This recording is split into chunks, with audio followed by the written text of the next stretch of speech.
नमस्कार। आज हम जानेंगे क्यों और कब की जाती है नारायण बलि और नाग बलि पूजा। अक्सर हम देखते हैं कि कई लोगों के जीवन में परेशानियां समाप्त होने का नाम ही नहीं लेती। वे चाहे जितने भी समय और धन खर्च कर ले, लेकिन काम सफल नहीं होता। ऐसे लोगों की कुंडली में निश्चित रूप से पितृदोष होता है। यह दोष पीढ़ी दर पीढ़ी कष्ट पहुंचाता रहता है जब तक कि इसका विधि विधान पूर्वक निवारण न किया जाए।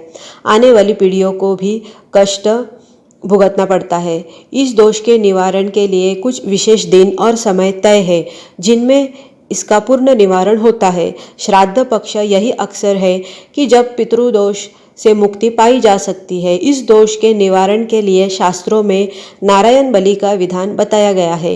इसी तरह नाग बलि भी होता है।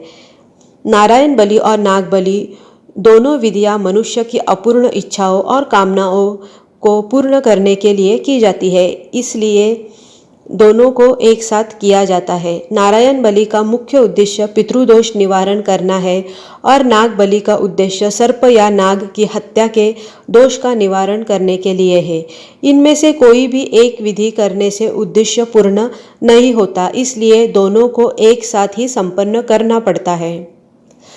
जिस परिवार के किसी सदस्य या पूर्वज का ठीक प्रकार से अंतिम संस्कार, पिंडदान और तर्पण नहीं हुआ हो, उनकी आगामी पीढ़ियों में पितृदोष उत्पन्न होता है।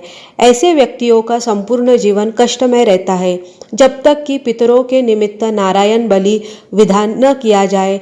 प्रेत योनि से होने वाली पीड़ा दूर करने के लिए नारायण बलि की जाती है।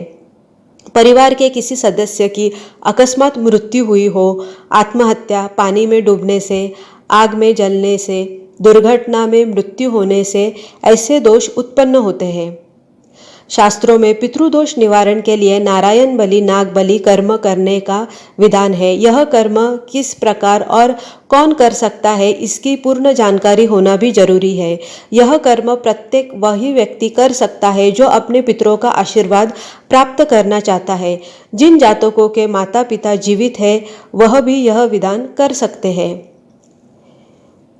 संतान प्राप्ति, वंश वृद्धि, कर्ज से मुक्ति, कार्यों में आ रही बाधाओं के निवारण के लिए यह कर्म पत्नी सहित करना चाहिए। यदि पत्नी जीवित न हो तो कुल के उद्धार के लिए पत्नी के बिना भी यह कर्म किया जा सकता है। यदि पत्नी गर्भवती हो तो गर्भ धारण से 5वें महीने तक यह कर्म किया जा सकता है। घर में कोई भी मांगलिक कार्य हो तो यह कर्म 1 साल तक नहीं किया जाएगा। माता पिता की मृत्यु होने पर भी 1 साल तक यह कर्म करना निषिद्ध माना गया है। नारायण बलि, नाग बलि के लिए पितृपक्ष सर्वाधिक श्रेष्ठ समय बताया गया है। इसमें किसी योग्य पुरोहित से समय निकलवा कर यह कर्म करवाना चाहिए। यह कर्म गंगा तट अथवा अन्य किसी नदी सरोवर के किनारे में भी संपन्न किया जा सकता है। संपूर्ण पूजा 3 दिनों तक होती है। उम्मीद करती हूँ आप सभी को यह जानकारी अच्छी लगी हो। वीडियो अच्छी लगी हो तो लाइक कीजिए, शेयर कीजिए, चैनल को सब्सक्राइब कीजिए। यदि आपका कोई प्रश्न या सुझाव हो तो कमेंट द्वारा हमें सूचित कीजिए और देखते रहिए मेरा यूट्यूब चैनल आध्यात्मिक उपाय विद रूपलता। धन्यवाद।